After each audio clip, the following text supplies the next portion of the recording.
This is a big one, my friends, because actually it was about, I think, 2 or 3 years ago, I ran into the artist formerly known as Sonya Deville of WWE, and she told me that she was a former MMA fighter. And I was like, MMA fighter?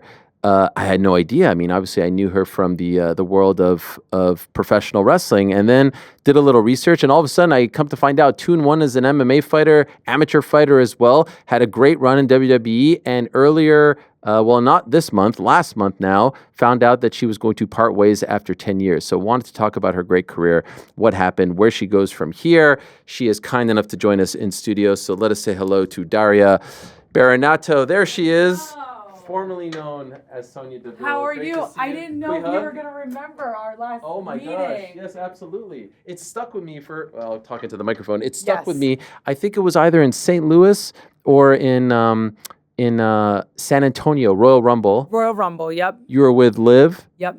Jersey Girls. My bestie. And you came, and talking to the microphone, don't be shy. Yes, there it is. Get close. Yes, get close so we can hear you. And you told me that you were a former MMA fighter. Yeah. And I was like, I don't remember hearing that. That's so funny. They didn't make it part of your gimmick, maybe in the early days. It was in the early days. In the very beginning, it was very much who I was in the ring. And then I evolved. I started talking on the mic a lot more. I kind of really dove into the evil, manipulative character and kind of got rid of the MMA stuff. But yeah, that's where I started. So we'll put a pin in the MMA stuff and come back to it. We'll get back. As we talk about the life story, because a lot has happened to you and with you over the past month.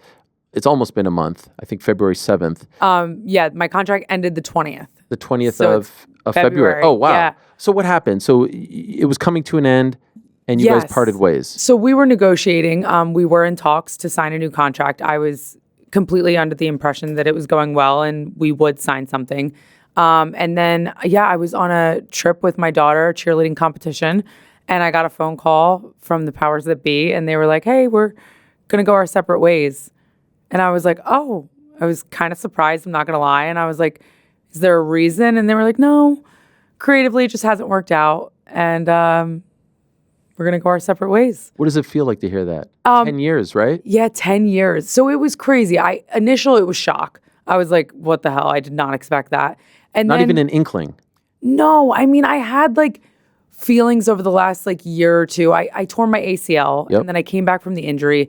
And I felt rusty. And so I wanted to get back to where I was prior to the injury. But that was like just a matter of time in my mind. It wasn't like a if, it was like a when. So I was just trying to get my footing again and dive into this new character and storyline that they had for me.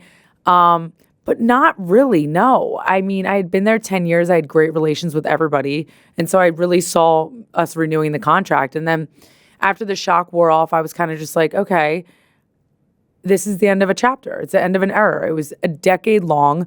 So grateful for it. I had so many good times, good memories there. I learned so much. And now it's like, it kind of felt like it was meant to be. And it's time for like the next chapter of my life. As you were approaching the end of a contract, was there any part of you that was like, maybe this is a good time to move on? Like, did you even think about life after WWE at all? So I did. I like never actually thought it was going to happen. Okay. I kind of thought I was a lifer and I was going to be there forever. But I did have talks with my wife multiple times because I do have other dreams. There's other things I want to pursue. And I kind of felt like I was in a rut creatively there. And, you know, you don't always have full control. So it's like, I just think I'm one of those people that I do better in the driver's seat. Mm-hmm. And when I'm on my own, I can drive the car and I can kind of steer the ship and I feel better that way. How long have you felt that way for? Maybe the last like year or two. Oh, really? Yeah. It's tough to be in a rut for a year or two. Yeah, it just felt like we would get something started and then it would stop. It was very like start, stop. And I was never like super frustrated. I kind of just took it for what it was and I always was trying to reinvent and recreate, getting new wardrobe, getting new gear, working on my character and, you know, trying to find a way to make something work. But sometimes, when you don't have full control, it's hard. And so when you get that call, is there any sort of like, not negotiation, but like, hey, let's consider this or that, or is it just like a 2-minute phone call? No, it was like a 30-second phone call. Is that it? And I'm not one to be like, listen, like, they have their reasons. They wanted to part ways. Like it's not really in my mentality to be like, but why? Please, no. Sure, like, sure. Like I'm a big believer in like fate and everything happening for a reason. So I was like, oh, that's interesting. But it must just truly be time for the next chapter of my life. So in normal life, I'm not saying your life wasn't normal, but a job, someone says like, we're going to part ways, usually come to the office, you pick up your stuff, you say goodbye to people. Right. Did you get a chance to say goodbye to the people that, obviously you could text them and call them, but there's people that you see on the road, there's producers, there's writers, and you never were kind of afforded the chance to say that to anyone, right? No, it was and like, I didn't hear from anybody. It was obviously my friends reached out and everything, but I didn't hear from anybody from the office or anything like telling me what the next step was. Like, I didn't even know what to do. Like, Raw was coming up that Monday and I was like, I don't go, right? Like, obviously my contract still had 10 days left on it when they told me that they weren't renewing it. So it was kind of like a weird situation. So I was like, do I go to work? Like, I'm a workhorse and I never miss work. So it felt really weird. And no one called me. So me and my wife were kind of like, she's like, no, babe, I don't think you go. Like, I don't think you go there anymore. And I was that the right call? Yeah. I mean, no one was expecting you there. No, I mean, what am I going to go do? I don't work there anymore. So yeah, it was weird. The one thing I will say, I've seen you've done a couple of podcasts since. Yeah. You don't come across as bitter. No. You're not trying to like burn the bridge. You've been in the business long enough. You know people come back, right? Right. All the time. And that's not even the reason why I haven't said anything negative. It's really just I don't feel negatively about it. Like, genuinely from the bottom of my heart. Of course, there's like a little sadness, like gonna miss the memories, surprise, shock, but like I don't feel negative about it. I feel like it's just nothing is in our path by accident, and nothing happens by accident. So it's like it must truly just be time for the next thing. You did a couple like immediately afterwards, and you kept saying that you were still processing it. Yeah. Do you feel like you're still processing it, or do you feel like it's maybe been processed? Yeah, maybe. I feel like I have closure though. I mean, there's no real questions that I have because it's like I am happy. I'm in a good place. I think if I wasn't happy, then maybe I would have like that resentment or like, why me? But I'm happy and I'm excited for what me and my wife have planned. And I'm like, oh, now I can do some of these things creatively that I've always wanted to do. What do you have planned? So me and my wife just launched our podcast. Yes, Unwrapped. Unwrapped, yes. It's on YouTube right now, soon to be on all the other platforms. There it is. Oh, yeah, there it is. So yeah, every Thursday we launch an episode, and then we launched our Patreon, which is exclusive episodes just for our Patreon people. We launch every Tuesday on that. And so that's really exciting. I also booked a film role that, ironically, I booked like 3 days before I was released. Crazy. So I filmed that out in LA. That was super fun. And, not a lot of people know this, but like acting was my first dream. It was always acting and then MMA. And then wrestling kind of just came in my path and I fell in love with it. But so I'm really looking forward to getting back into the acting scene. So you mentioned podcasts, acting, things of that nature. Yeah. Not wrestling. So I don't know what I want to do yet. And that's the truth. I have had conversations with people, but nothing decided yet. Okay. Yeah. Are you interested, or is it? Yeah. I mean, listen, I love wrestling, but I love fighting MMA just the same. Like, they're in the same boat right now. So You're going to consider going to MMA? Well, I had 3 amateur fights before I got into WWE. Yep. And the only reason I stopped fighting MMA was because I got the opportunity for WWE, and I was broke and bartending in LA, and WWE offered me a salary to work out and train. And so I was like, oh my God, yeah, I'd be stupid to say no. And it led me down this path that the last decade was. Fell in love with it. But yeah, my first love was I was fighting and acting out in LA. And so that door's not closed either. So you grow up in New Jersey. Yeah. You're a tough kid. Yeah. You get into scraps. Yeah. You play soccer. You're body checking girls and stuff like that. Yeah. And then all of a sudden you come across, and I've heard you talk about this, which I appreciate and love as someone who's been doing this for a long time, Chris Cyborg, Gina Carano. Yes. So it wasn't the typical stories like I saw Ronda Rousey in the UFC, but you were watching pre-women in UFC. Correct. And you say, this is for me. Yeah. I saw Gina Carano specifically. I felt like I could just relate to her. We kind of looked alike. She had darker hair.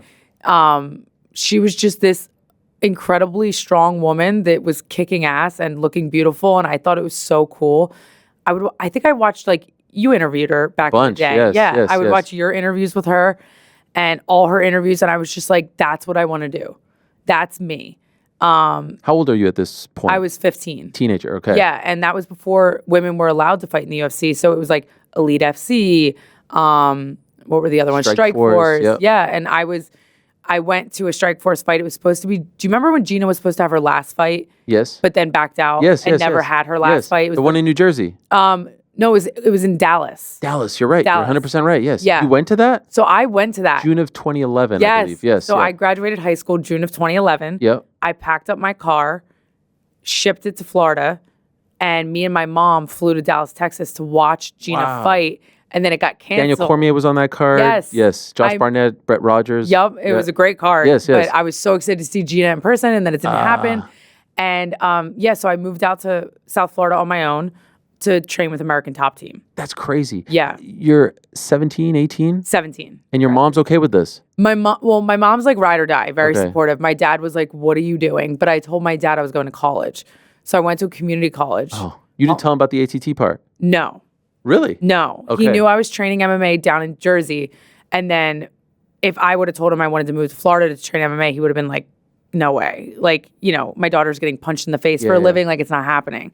His mentality on it was like he's a businessman. He's a hardworking, like, blue collar guy, built a business from the ground up. And so he's like, what are you going to do getting punched in the face? Like, he just didn't see the vision. And I saw Gina and Chris Cyborg, and I was like, no, that's the vision. That's what I want to do. I want to fight, and I want to make movies, and I want to do all these things. Like, that's what I want to do. And so I did. And I dropped out of college like 2 weeks in. Oh. And did you have any intention of going through with the college? No. Like, the backup plan was like to do like federal law enforcement. I was going for like psychology and criminal justice or something. But no, the main plan was to get into acting and to get into fighting. So how long were you in South Florida for? I was there for a year. Okay. And then I decided that if I really wanted to pursue acting while I pursued fighting, maybe New York was a better place. Okay. So I moved right outside of the city, got my own place, bartending again, waitressing. And then I decided actually LA might be the best place for these two worlds. So I saved up like $3,000. I drove my car from Jersey to LA, didn't have an apartment. I literally looked for rent signs, found one, went in, got the lowest price I could, moved in. You didn't get something before you left? Mm-mm. Why not? Because I was dumb and 19 and I didn't know what the hell I was doing. Is your mom asking you these questions, or is she just like, go for it? Yeah. She was like, she kind of just always trusted me. I was I was beyond my years. Like, I was always like a little adult as a kid. I had a different mind. And so I was like, no, I got this. Like, I'm going to do it. I had confidence. So I think that gave her confidence in me. But my dad was like, you're crazy. I'm not helping you do this because this is nuts, which I don't blame him. I have stepkids now and I'm like, oh my gosh, I don't know what I would say if they did that. But I went out there. Yeah, I got a job. I was working at like Armani Exchange in the Beverly Center and bartending as well, and training MMA in the morning and then taking auditions later in the day, and started hosting a UFC podcast on AfterBuzz TV. Yes. In fact, do we have this? Oh, no. There it is. Oh, my God. Look at you. My gosh, stop. I know J10. I remember J10 You do? from Elite days. Yeah. That is so Look at you. funny. How old are you here? I'm a baby. I'm 19 or 20. Actually, I was watching. This was after Shogun Dan Henderson 2 in, I think, 2013. This show. Stop. You guys are doing like a post show for it. Yeah, that's what we did. Your stuff is good. Oh, thanks. Yeah. I didn't know what I was doing. I mean, you I nervous? still don't. I had like a weird confidence in myself. I think it was more like ignorance is bliss kind of thing. But I believed in myself. Yeah, but it's great. I could never pronounce anybody's names. I had such a Jersey like accent back then. And even when I watched myself talk back then, I'm like, oh my God, I had such a thick accent. And I had a lot of trouble pronouncing a lot of the names of the fighters. Foreign names and yeah. By the way, when you were at ATT, who were you working with? So a lot of people. Steve Bruno was my head coach. He taught me everything I know about Muay Thai. And then do you remember India Gomez? Yeah, of course. Okay. Yes. So she kind of like took me under her wing as soon as I got there. I didn't know what I was doing, obviously. And we would train, no lie, like 4 or 5 hours a day. On top of then I would go to my Muay Thai class with Coach Steve, and then I would go to my jiu-jitsu class after. Okay. So like I lived at the gym. And then me and her would we'd go get like Cuban food, come back to the gym, shower, train again. Like I was obsessed. It was my life. What a life. Yeah. And so you had 3 pro fights? 3 amateur fights. 3 amateur fights. Yeah, 2 and 1. 2 and 1. I think you won the first 2 and lost the last one. Yeah, last one was like a tight, close decision loss. Why'd you retire after? And here we have some footage. Oh my gosh. Look at this. Wow, the memory. Oh yeah, that's my 3rd fight. Yeah, that one was not as good. It was fun. I had fun, but we both looked like we were in a car wreck after. Both my eyes were swollen shut. My nose was.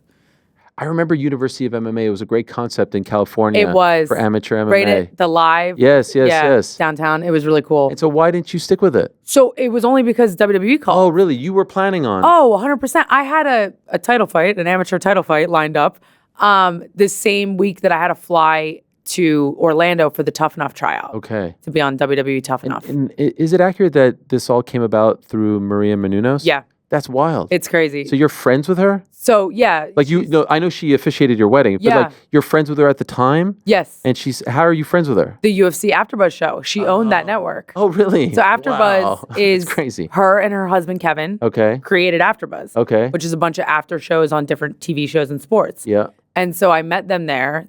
We hit it off. And Maria, that U of MMA fight you just showed, she was there with her husband, with her dad. They loved MMA. Her dad loved MMA. And it was like a bloody fight. And afterwards, her husband came in the locker room and he's like, hey, like, you're great at this, but I see you doing something else. And I'm like, oh, okay. And then like 2 months later, just how the world works, WWE called Maria to do Tough Enough. Maria's like, I don't want to actually wrestle. Like, she's a huge celebrity host. Yeah. Like, she's like, I don't want to actually wrestle full time, but I have the perfect girl.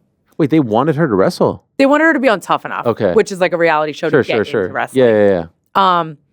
She's like, no, but I have the perfect girl. And she called me. She's like, you might say no, but like, hear me out. And I was like, oh, it's a competition show. Like, that's right up my alley. I was like, yeah, but I'm, never in a million years did I think I was going to get on the show. Never in a cajillion years did I think I was going to get signed to WWE. I just thought like, oh, this opportunity to compete and be tough on a reality show. So I was like, sure, I'll do that. So I actually had to pause my title fight for this organization. Went and did the show.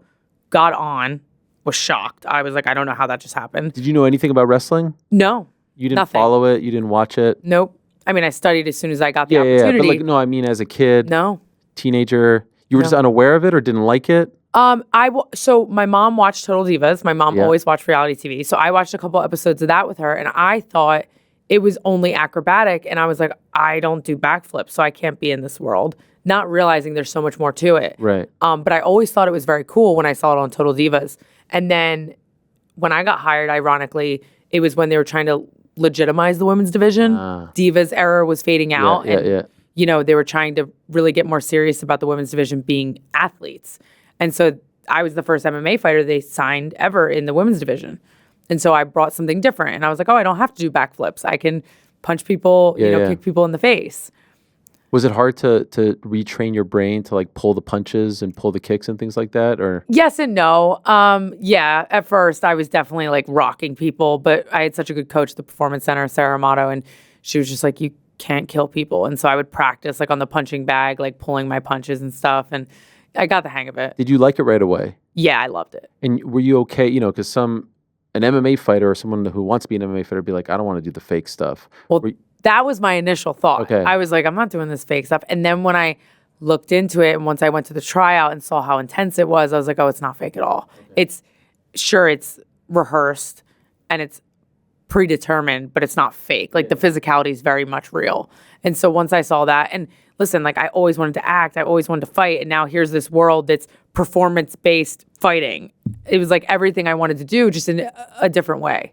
So, yeah. But like the, they kind of put you through the ringer early on to see if you can hang. Yeah. Did that happen to you? Physically, it was easy. I was in fight shape. I just got out of a camp. I just had my third fight and went straight to the tryout. So physicality-wise, it was tough, but I was able to, no problem. And then mentally, no one really messed with me like that. I mean, it is with the fighter. I mean, there were girls that came in from different backgrounds, like modeling and stuff, where at that time when we were evolving, they kind of got more heat and more hate. It was like, oh, who's this model? Right. But I was coming in with the fight background. Everyone kind of understood why I was there. And so, yeah. What about the mic work, like being a character as opposed to just worrying about wins and losses? Yeah. So I really wanted the mic early on, but no one saw me as that. Everyone saw I was the MMA fighter. That was my gimmick. That was my shtick. And that's how I was known. So no one thought I could talk on the mic. Here, I had been taking acting classes since I was like 12. And that was the part that I really wanted to dig into. And the opportunity arose, or I made the opportunity during the pandemic. My best friend Mandy and I had gotten into a storyline, and I was like, can you please just give me a promo? Just give me the mic. And they did. And the promo was great. And Vince was standing up in Gorilla after, kind of clapping. And wow. He gave me his nod of approval, like, okay. And then from then on, it was like, screw the MMA gimmick. Let's just talk.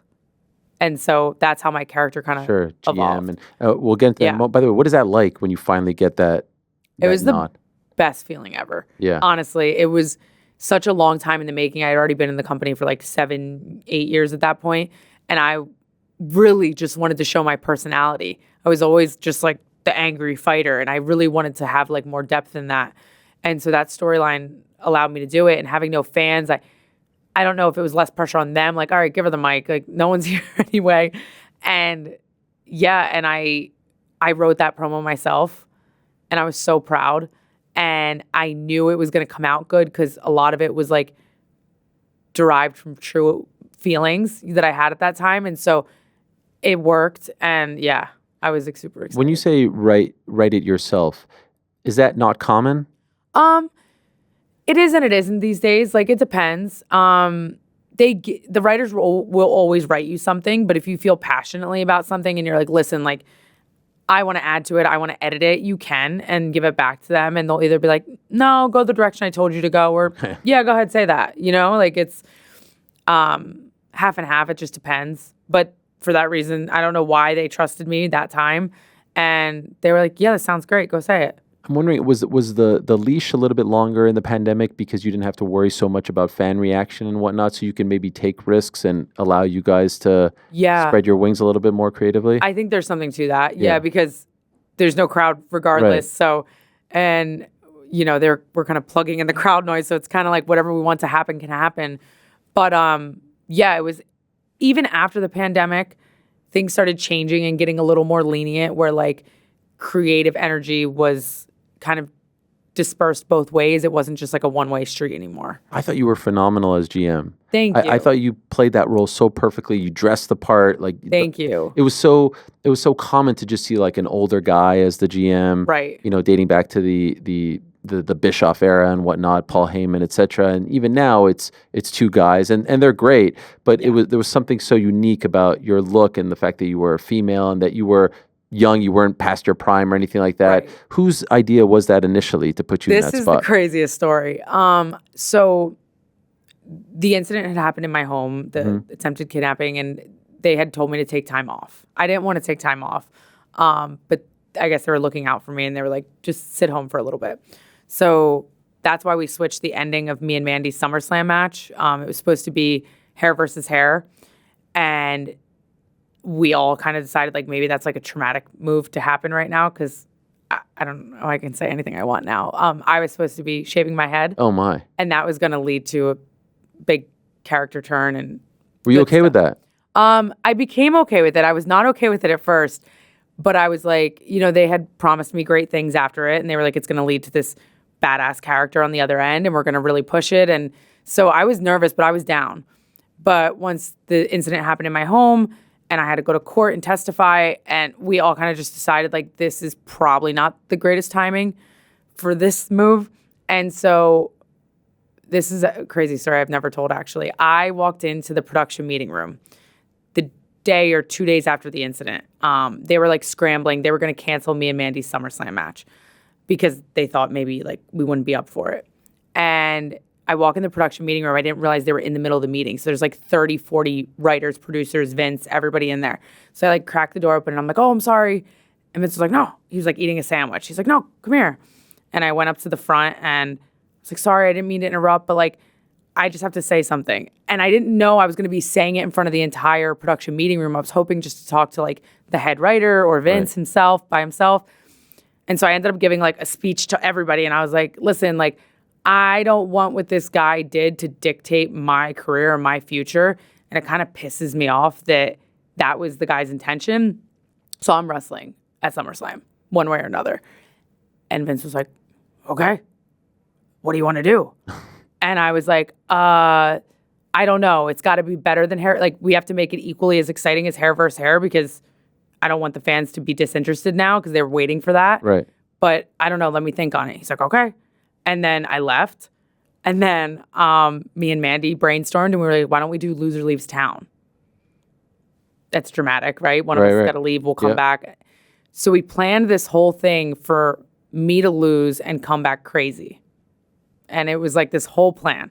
Pitched it to Vince. Everything was good. And then they call us in their office and they're like, actually, Mandy's losing. You're winning. And I was like, oh.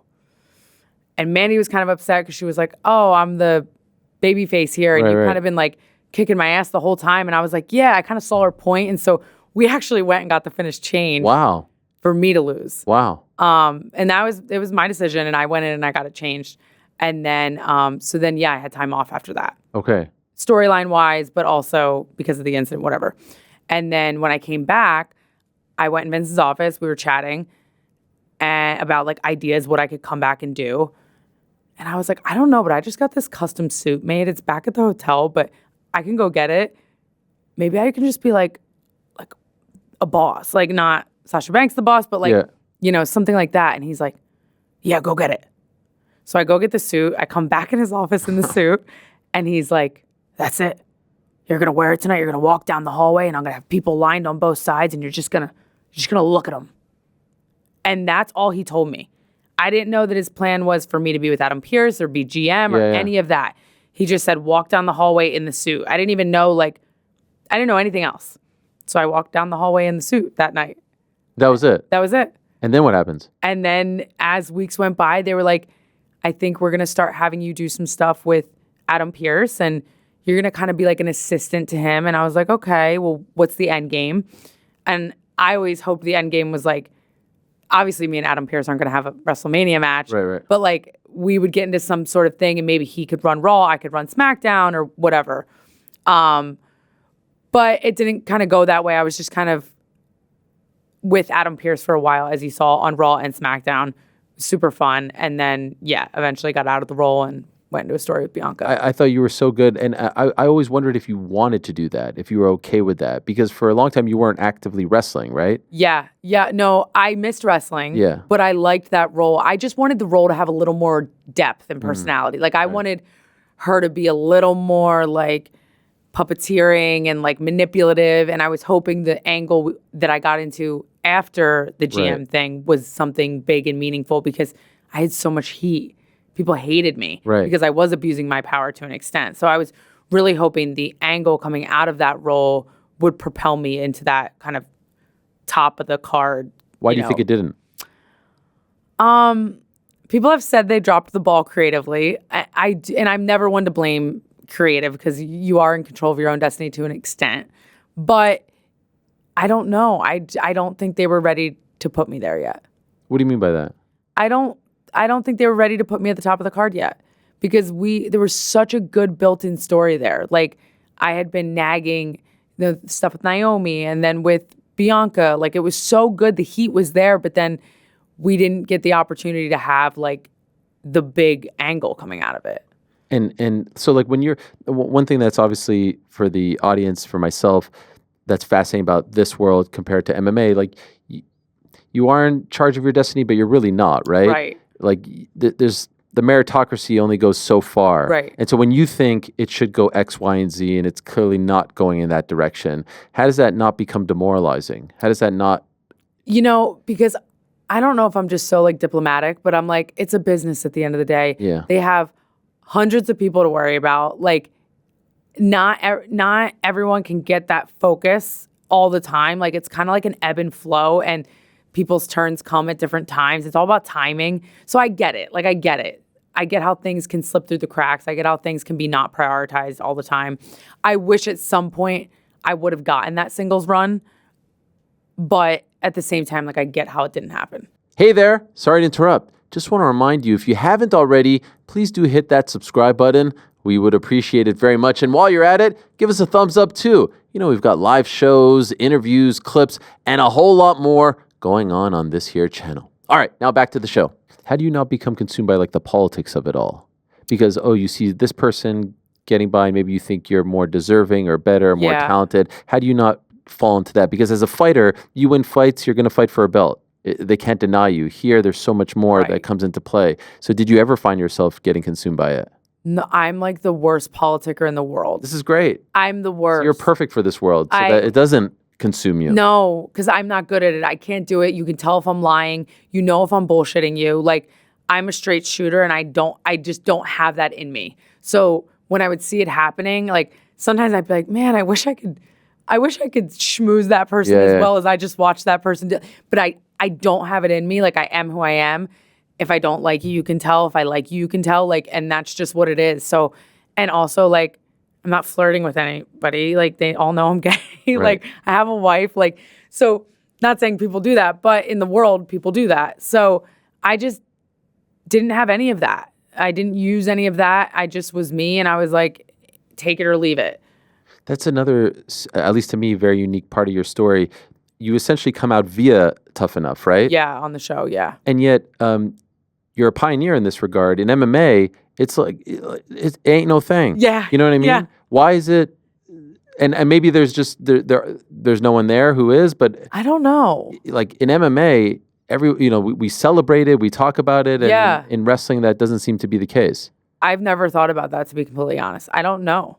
Because it's not like, I've talked about this before, like, I've received no hate or any kind of discrimination backstage or with my coworkers. Like, I was just Daria, you know what I mean? Like, there was nothing to it. So I don't know why it's not as prevalent. You know, I feel like everyone has their own story. Maybe MMA is like a broad thing, right? There's different organizations and stuff. Like WWE specifically is what we're talking about. Like, it's more tight knit. We're all on the road together every single week. MMA is a little different, right? You see each other when you cross paths in training or when you have a fight on the same card, right? When you do media together. Like, you're not together all the time. Okay. So maybe it's a little more personal in WWE and people like to keep their private life private. I don't know. In the early days of your wrestling career, when they kind of made this part of your persona, your gimmick with the merch and whatnot and the colors, were you okay with that? Did that was fully me embracing it. I was like in my rainbow flag era and I was so proud and I was 20 years old, 21 years old. And I was just excited because I had truly like not lived my truth for so many years. You know, I was okay with my mom, my dad, and my sisters knowing, but like if I was bartending and they'd be like, oh, who do you live with? I'd be like, oh, this girl like from Jersey. Like, I was very like coy about it still. I wasn't comfortable with who I was. So once I came out in that way where it was kind of accidental, I got excited and I was like, oh, yay. Like, and people were sending me nice messages and saying like, thank you for speaking your truth. And I didn't realize what was happening. I was like so naive to it. And I was like, oh, wait, I'm doing something people are proud of. Wait, I should be proud of myself. And so I got excited and I was all for it. Yeah, it was really great. How do you think, and here you are from the early days, right? Yes. This is from 2019, but wow. How do you think it would have happened? How do you think you would have come out to the world if it wasn't by accident, right? It was like you were just asked on the show if you were in a relationship, right? Yeah. And like the prior questions, I was watching other people's interviews before mine was like, what do you do for a living? Like, what's your favorite sport? And for you, they asked that? And for me, they asked a couple other questions. Just by happenstance, though? To my knowledge, unless they knew something, but I don't know how they would know because it wasn't public. I don't know how I would have eventually came out. I was in a relationship, so I would post my ex, but like not like kissing or anything. I feel like at some point I would have become comfortable enough to, you know, publicize it, and that's kind of how it would come out. But yeah, I really don't know. What's also somewhat, use the word ironic, unfortunate, whatever it is. You finally win a title, tag title, and then unfortunately you tear your ACL. This is in 2023, right? Yeah. What was that like? So now here you are, like, because now I felt like you were kind of going back to your roots. They were playing up that you were tough, that you know, like no more GM stuff. You're actively competing. you win the tag titles with Chelsea Green, and then shortly thereafter, right? Like a couple of weeks later? Yeah, like 2 weeks later, I was so excited. I got my first title. I'd been waiting for that title for 8 years, whatever it was. And yeah, I tore my ACL. I was devastated, but I really think I'm good at compartmentalizing because it was like too hard to bear. Okay. I was like, it's okay. We just got to get through this time period, and then I'm going to come back better than ever, and I'm going to have a great run, and it's all going to be fine. So, was there any talk of maybe, reviving that GM role, if you will, while you couldn't have? Yeah. So I competed? pitched it. Okay. I did pitch it. And what happened? And Hunter was kind of like, no. Oh, He kind of said like it's not a role for active wrestlers. interesting. Like let it be a role for people that aren't actively on the card, kind of thing. Okay. And but I kind of wanted to go back there. It's just such a great. Honestly, it's easy heat. Yeah. You're in a position of power. You're not supposed to be in a position of power because you're a wrestler. Yeah. But you are, and you can use it to abuse the roster. So I loved it. I wanted to go back into it because I think it was a hit when I was in it. So I wanted to see that again. So reaching the mountaintop, so to speak, and then getting pulled from, active competition, being on the road. How did you deal with that, being at home? With the ACL injury? Yeah. It was weird. I hadn't been home like that for my whole career. I'd been 7-8 years. I had been on the road 52 weeks a year. So it was a little bit of transition, but I happened to get married that year. So I was home with my wife and my stepkids. So it was kind of nice. We got to enjoy. Our honeymoon was like 2 weeks long. Whereas if I was actively competing, I would have taken like a 4-day honeymoon because I don't like to miss work. And so it was kind of like, another thing where it's like, I think the universe had my back and was like, you know what, enjoy this time because you're never going to have it again. You only get one wedding, hopefully. Right. Yes. Hopefully. One honeymoon, hopefully. Do you think that experience kind of helps you in this moment now? Because imagine you were 52 weeks, 10 straight years, and this is really your first time. Right. You got to experience what life was kind of like off the road. I think that's valid because, I did get a little taste of like, ooh, I have a routine. I wake up the same time every morning. Yeah. I have my coffee. I go work out. I go train. Like, yeah, it was really nice to have like a routine. And that's something, to be honest, like when you're on the road, like you can be as disciplined as you want, but it's very hard to have a routine. Right. Because some weeks you're gone 4 days, some weeks you're gone for 2 weeks at a time. So like there's no real consistency in scheduling.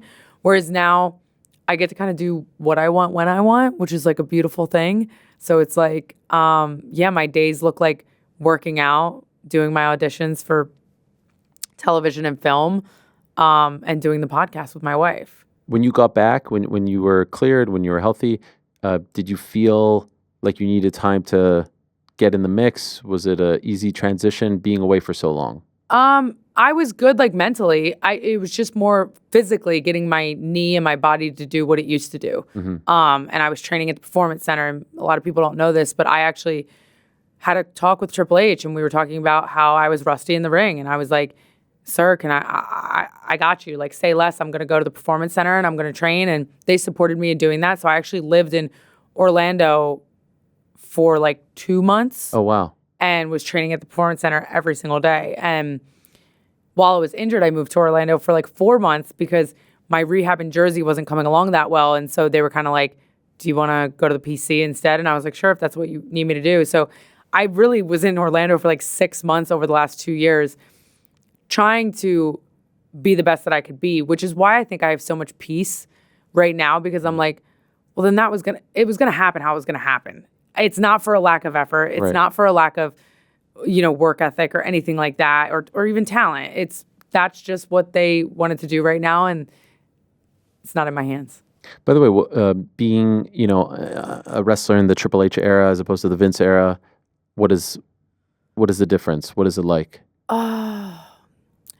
There's like pros and cons, but at the same time, it's like as talent, you're not affected too much by it. Okay. Even though he's head of creative, I mean, it's a totally different vision, right? It is. I guess it didn't affect me that much, I feel like. I had a good relationship with both of them. I feel like Triple H has things planned further in advanced, probably, whereas Vince was very much like, if something better came up that day, he would change it. Wow. But I respect both because I see the kind of genius in both. Because Triple H was an active wrestler in this era, did that change things? Did that Do you think he like connected more? Do you think that he had his finger on the pulse, knew what you guys were going through? Yeah, I mean, maybe just naturally having the experience as a wrestler, something that Vince couldn't relate to in that regard to that extent. He probably empathized with what our scheduling and stuff and what we were going through more. Right. What about the Endeavor era as opposed to the old era, if you will? Was there a big difference? I know we're just kind of getting into it now, but yeah, not really. I mean, not on my end. Everything kind of felt same. Because nothing really changed on our end. Are you aware? Like, I know it's been pretty recent, but have you blocked all wrestling out of your mind? Do you want to take a break, or basically what I'm trying to say is, did you know that John Cena turned heel on Saturday? So I know because I saw it on my X timeline. Okay. Yes. Can I just ask, what's your reaction to that as someone who's been there for so long? Well, I love Cena. Okay. I'm a big Cena fan, and he's someone that's actually given me a lot of advice too. So I am excited but really sad for his retirement tour. Okay. So I'm like, I can't even imagine a world in wrestling without John Cena popping his head in once in a while. But maybe it continues now. Maybe there isn't a retirement. Maybe he was lying this whole time about it. Yeah, as heels do. Yeah. Are you surprised they did it? No. I'm not going to be surprised by anything that happens on his last year here. I feel like it's got to be big, and it's got to be surprises, and it's got to be, outlandish. Did you like the way they did it from what you saw? I didn't. Well, I just saw You didn't even clips. watch it? No, I didn't watch. Even the clips, did you watch? Did you? I just saw like highlights. I saw like a bunch of memes where they were putting like his angry face next to his smiling face. Is part of that because you need a break? Yeah. Okay. Yeah, I'm a really good compartmentalizer. Okay. Like I said before, like I'm good at like, if that's painful, I'm just not going to touch it right now, probably, to be honest. Would you say it is? I just think my mind needs to be elsewhere right now. Okay. Like, I have a wife, I have 2 stepkids, and I need to take care of us, and I need to move on to the next thing. And there's so many like amazing things that we have in the works. Some I can talk about, some I can't. And I'm like, I just want to be excited. I want to be happy. Sure. By the way, I agree with you. I'm pretty petty myself. I don't want to revel in what the other place is doing if I'm not there. I'm talking about like for my own career. Right. So I don't blame you for that. I was just curious. I know you still have friends there, great friends, right? Of course, People that you will keep in touch Talk with. to Liv like every day, for the rest of your life. Yes. But you probably want to just kind of move on mentally right now. Yeah, it just like I don't know what good is going to come from me consuming all that content right now. Sure. I don't need to be in that right now. If you were to sort of guess, and we won't hold you to it, do you think you continue in the world of pro wrestling? Do you think you pop up here or there, or do you think you'll take a long... There's some people who say if it can't be with WWE, I don't want to do it, right? I think the chances of me continuing my wrestling career and the chances of me reigniting my MMA career are about the same right now. Right now, have any MMA promotions reached out, or have you talked to any? No, because I haven't even put that feeler out there. Okay, wow. Right now, and I didn't even plan to say that, honestly. I just was thinking about MMA so much actually on my drive here because I used to watch you, and it was very reminiscent. And you messaged me, and I messaged you back, and I was like, oh my God, I've been watching you for years because of the MMA world. And just really, I'm in like the stage of my life right now where everything is going to be based on like what I want and what I feel inside. It's not for any other reason. So yeah, wherever my passion is strongest is where I'm going to go. Do you think you have that, that fire to get punched in the, like to do, you haven't done it in 10 years, right? Yeah. Does that interest you? It does. How does your wife feel about it? Well, yeah, she's going to hate it, but she also hated watching me wrestle and get hurt. Okay. My first real injury was in wrestling, not even MMA. True, yeah. The irony. But yeah, she doesn't like watching me get hurt, but she's so supportive. So she's like, do what you want to do, babe. And are you in this, you're in the Northeast? Yeah, Northeast. So you would train here, or this is all very fresh, right? It's all very fresh. There's no plans. Wow, what a story that would be. You coming all the way back? Yeah, I don't know. You can host AfterBuzz TV? Yeah. Is that even a thing still? It's not there anymore, but it's okay. I was going to go with it. Yeah. But I'll come back here and visit you. Yes, that would be incredible. Yeah. Wow. We'll see. You would go straight to pro at that point. Enough of this amateur stuff. I don't know. There really isn't an amateur scene at the moment. Not really. No. There's a couple of promotions in Las Vegas. Yeah, I'm so out of the loop. I'd have to get back in. And I'd need I'd need at least like a 8-month, year-long Did you do any training? While I was in WWE? Yeah. No, because I'm such a weirdo. Oh. And the way I compartmentalize now, oh my gosh. I compartmentalize then. I was like a dead stop because to be honest, and I don't say this often, but I was heartbroken when I left MMA for wrestling. I was really like messed up about it for like probably like a year to 2 years. Like people would talk about MMA and I'd be like, what do you know about MMA? Like, because I was so in it. I was like American Top Team. Yeah, I was training. So why were you heartbroken? Because you felt like you didn't live out that dream? Well, I was just getting started. Right. I was fresh. I was 21 years old. I took 3 fights. It was going great. Like, even though the last one was a loss, it was close. Like, I felt good. Like I was on that journey. And I was obsessed with it. Like, it's all you do. You know, fighters, like it's all you do. And yeah, it was just my life. And I was excited to embark on the WWE journey, but very conflicted because I really, really loved fighting. Well, here's a chance. Never You're know. still very young. We'll see. Yeah, I'm 31. You mentioned the incident at your house. Yeah. And for like a casual fan, they might be thinking like, Confused. what the hell are you talking about? Are you okay talking about this? Yeah, that's fine. So I don't even know what year it was. Like 23, I think. Or it culminated in 23. Was it? Yes, that's what I thought. 2023? It ended in 23, but maybe it happened in 2020. It happened in like 2020. Yes, okay. Yeah. I think it kind of like all... Yes. Okay. He got prosecuted Yes. in 2023, I think is what you're talking about. Yeah. So yeah, I was in my house in Tampa. My best friend Mandy was sleeping over, ironically, that night, thank God. And yeah, we went to bed late that night. I went into my bedroom. She went into the guest bedroom. All the lights were off. The house was dark. Thank God, in my like stupor sleep, I set my ADT alarm from my phone and then rolled over, passed out. 2 a.m. rolls around. The alarm system goes off in the house. I start freaking out. I get up. I run to the like alarm panel because I couldn't find my phone in my bed because it was so dark. And it says living room door open. So I'm like, oh, maybe Mandy just went outside to like call her boyfriend or something. So I run in Mandy's room. I'm like, Mandy, like hoping not to see her, but she was dead asleep in bed. So I'm like, holy shit, if Mandy's in bed and the living room door is open, like what's going on? So I'm like, Mandy, wake up. And then as she was coming to, I ran towards the fire. I turned all the lights on and I have living room doors, like one goes this way and one's like perpendicular this way, and they all have curtains drawn on them. So I don't know which one's open now because the curtains cover the door. They're sliding glass doors. So I run to the one I use all the time. I'm like, let me just make sure it's like closed and locked. And so I pull back the curtain. I'm locking the door's shut. And I look up and there was a man there. Oh, fuck. And I'm like, holy shit. And so I just start freaking out. I'm like, what do you want? What do you want? And then I was expecting it. Like in my head in that moment, I thought he was a burglar. And I was like, he's going to run. He hears the alarm. He sees a human. Like he's going to run. And he moved towards me. And I was like, oh, that's when I knew like this is not a robbery. So I fucking ran. Sorry, I don't know. No, you're allowed. Yeah. I ran. I grabbed Mandy. I'm like, we got to go. And she's like, what? What's going on? I'm like, let's go.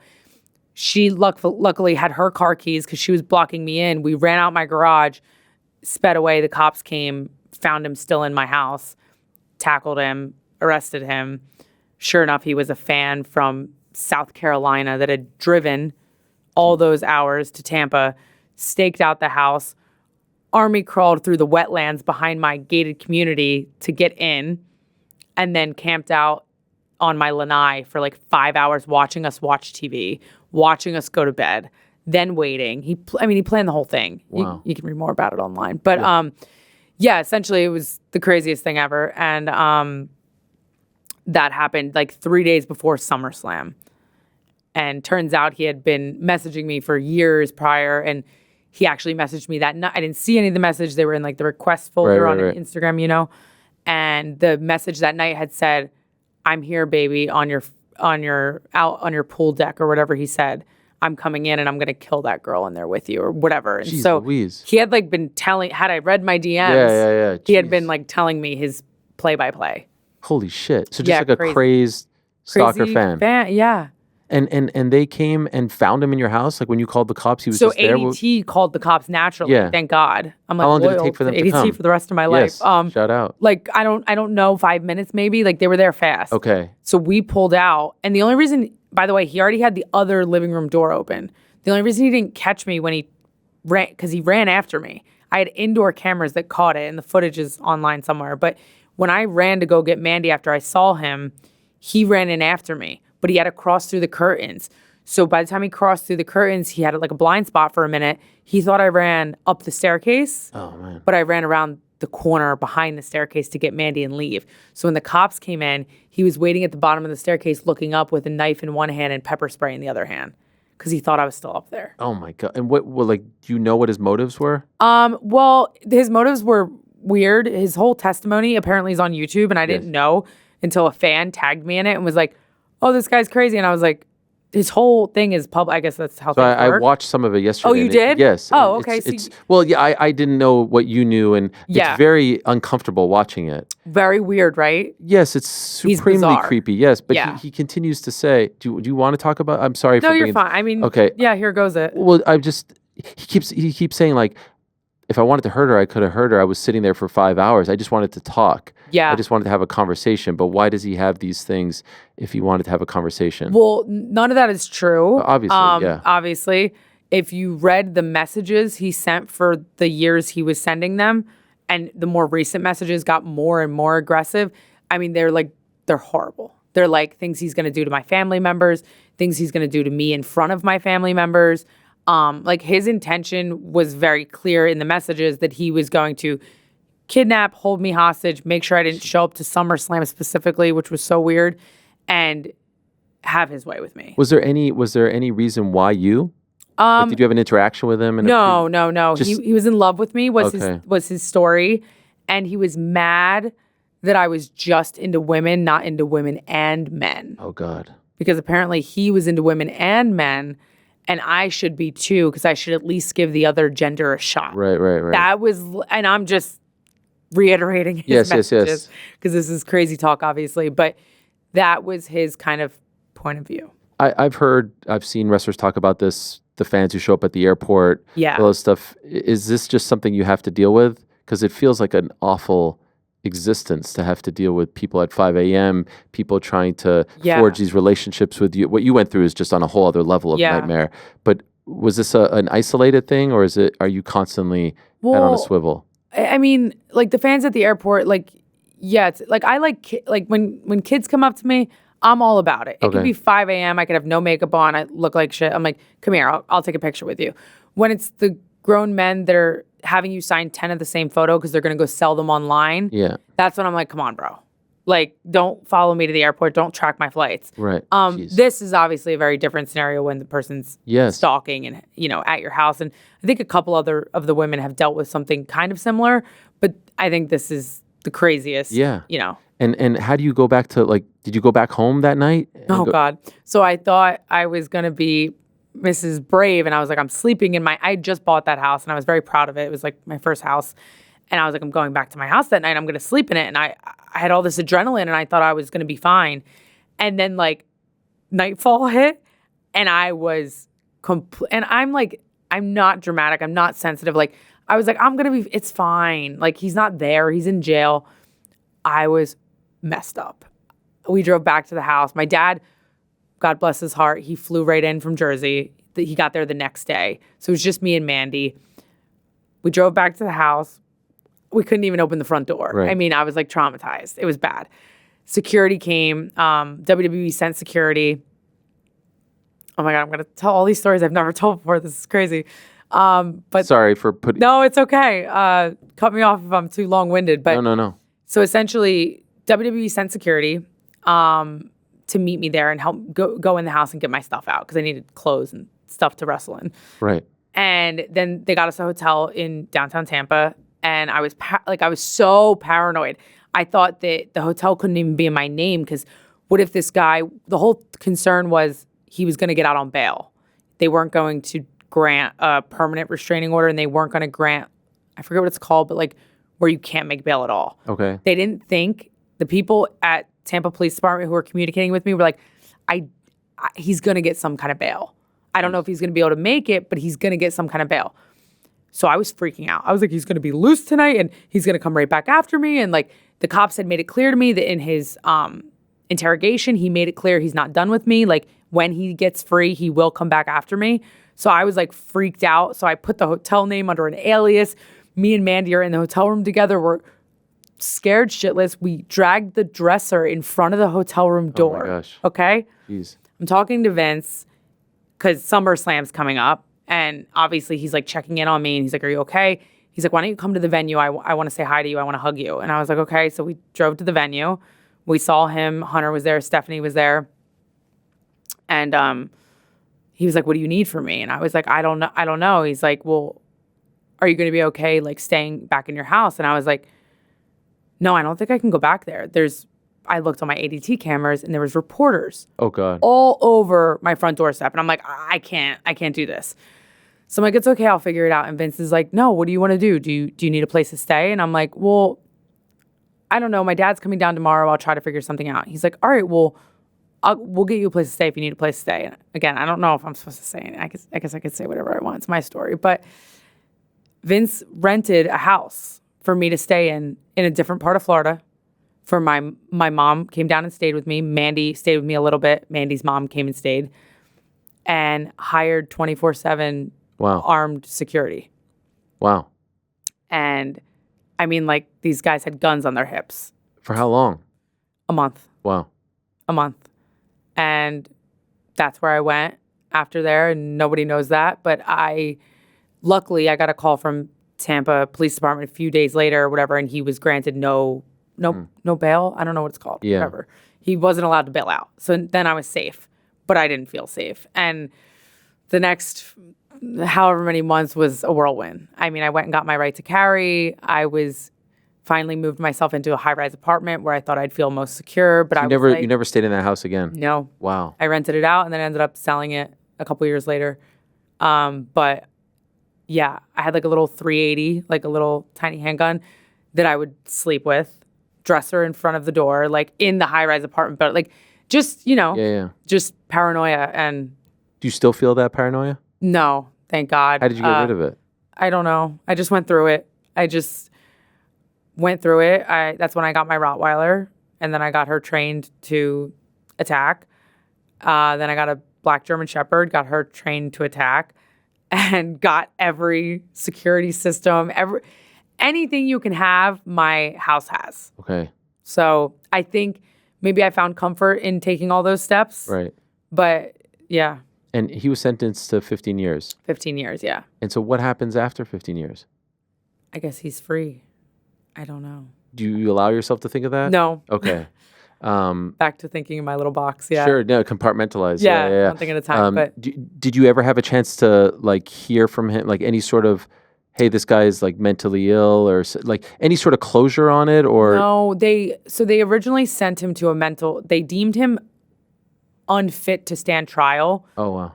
Because of mental illness, but it was kind of like, did he do that on purpose to get out of going to jail? Because then they sent him to a mental institution for a little while, and then they deemed him fit to stand trial, and we were going to go to trial. And right before we went to trial, he accepted our deal. Oh, really? So we actually didn't. Why didn't you go to trial? Well, in hindsight, maybe that was something I would have done differently, just because he was so guilty. But the statistics my attorney was telling me around how much time he would have gotten had we gone to trial, the deal was seemingly better. Okay. Yeah. And did you ever come in contact? Like, so we were in the same room the day after the incident, when we both had to go and like, oh wow, say our sides of the story in front of the judge. What was that like? I was in fight or flight mode. Like, I don't even remember how I felt. I was so like adrenaline up and like just in a different planet. So I don't even know. The good news is, though, you don't have any sort of remnants of this in your life. No. That's great. No, I'm grateful. I always say it's like best case scenario, because a lot of people have stalkers for years and they leave stuff in their mailbox. They're sneaking around their house. And if they're not caught, caught like on camera or physically caught by the police, like, there's not much you can do about it. Right. And that would have been a much more harrowing experience, knowing I was being stalked for years and not being able to, prosecute the person. Right. So I feel like I'm lucky in the sense that, like, my person got caught. They actually followed through, tried to follow through, got caught, and now they're in jail. So I feel grateful. By the way, what about Mandy? Did she have trauma from this? Yeah, we both kind of, we went through it together. Yeah. I don't think she was as messed up as I was. Okay. it wasn't, maybe because it wasn't her space. I can't speak for her. I don't know. But I don't think she was as messed up as I was. She also lived with her mom at the time. I lived alone at the time. So she was able to go back and stay, with her mom. I was kind of trying to find, like, do I move back to Jersey? But I had everything set up in Florida. So, like, I was trying to figure out what to do at the time. It all worked out. I ended up living alone for another year and then finding a roommate and then finding my wife. Right. So. What a life. What a life. Man. Crazy story. I can't believe you took me down that path. I'm sorry. No, it's good. To be fair to me, you did open the door ever so slightly, and I was debating whether or not you'd feel comfortable. Yeah, no, it's okay.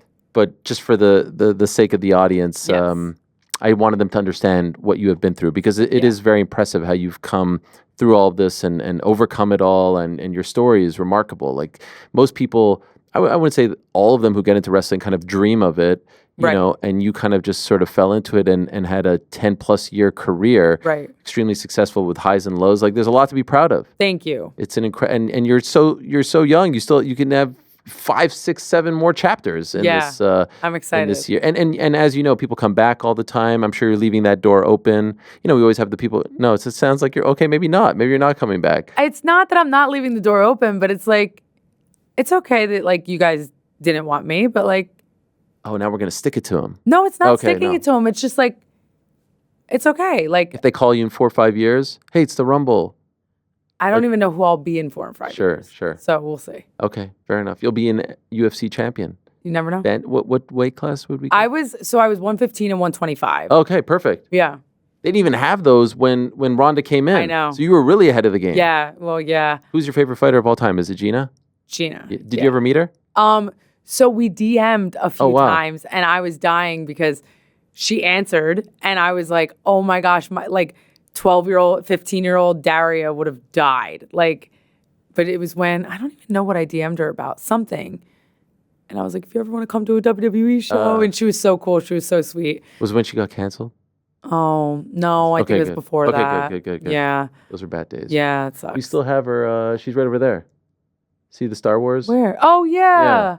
Such a badass. But male fighters, I love the Diaz brothers. Who doesn't? Do you watch it now? No, I'm gonna get back into it because I do miss it. Yes. Yeah. Especially if you're hosting the show. Yeah. After Buzz. Yeah.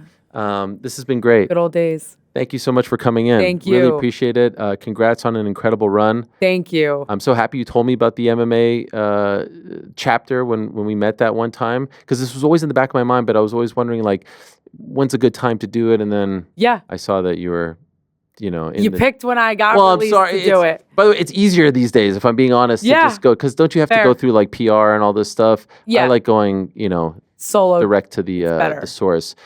So good luck with everything. You got an acting gig. I have a movie, coming out soon. Are you able to say no? Okay. Is there anything other than the podcast that you want to tell people about? Check out the podcast Unwrapped, the Patreon account. We're gonna do exclusive episodes on there. One drops tomorrow, and it's kind of juicy. So stay tuned for that. Follow me on all my socials, Daria Berenato. And your name? Yeah, there's gonna be some TV and film projects coming soon, but I'm not allowed to talk about them. So good luck. Hands are tied. Thank you. Thanks, appreciate it. Thanks for watching this video. Before you go, if you haven't already, hit that subscribe button for us. Also, give us a thumbs up, leave a nice comment. These things go a long way. And while you're here, do check out the rest of the channel. We've got live shows and full interviews, clips, and a whole lot more. We're doing big things here, and we appreciate your support very much.